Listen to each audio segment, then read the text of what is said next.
Le dispositif de sécurité autour de la foire, est-ce qu'il évolue chaque année ou est-ce qu'il est calé depuis quelques années sur le même modèle? Alors, à l'issue de chaque foire, on fait un retour d'expérience pour voir ce qui a marché ou pas marché, ce qu'il y a des lieux à sécuriser, ce qu'il y a des choses à modifier. Bon. Après, c'est 250 000 personnes, 10 jours, une forte amplitude horaire. C'est donc un événement très compliqué à sécuriser sur la durée. Et ce que l'on fait, on essaye d'adapter, bien sûr, par rapport d'abord aux visites officielles et par rapport si on avait des informations sur le risque. Sinon, on a un tronc commun, bien sûr, mais rien n'est jamais rigide. Vous savez, en matière de sécurité, un des gages d'efficacité, c'est d'adapter chaque fois et surtout d'être vigilant. Il ne faut jamais être dans l'habitude. Combien de forces de l'ordre sont mobilisées pendant la période de la foire? Oh, c'est plusieurs centaines.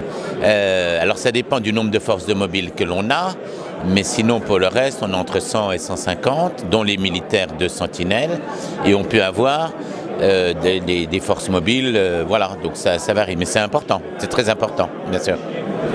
On évoque aussi beaucoup, quand on parle de la foire, les difficultés de circulation que ça peut entraîner.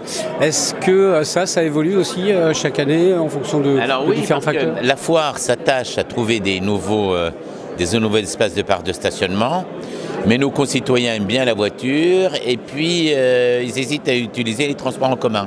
Or, il y a des liaisons en transport en commun qui sont très bien, mais nous aimons bien la voiture. Donc, c'est jamais très facile. Il y a du progrès chaque année, mais il est vrai que lorsqu'il y a, notamment les vendredis, samedis, dimanches, quand il y a une forte affluence, plus un très grand concert le soir, il y a une saturation, c'est évident. Est-ce que cette année, avec tous les mouvements sociaux qu'on a connus depuis novembre dernier, est-ce que vous avez des craintes qui vous amèneraient à pouvoir renforcer encore le dispositif de sécurité éventuellement? Non, pas de crainte par rapport aux mouvements sociaux, parce que pourquoi? Je ne sais pas où ça en sera. Et puis, ce sont des personnes issues du terroir local. Bruno Forget est issu du terroir local. Non, j'ai pas d'inquiétude là-dessus, mais c'est beaucoup trop tôt pour le dire. C'est beaucoup trop tôt pour le dire.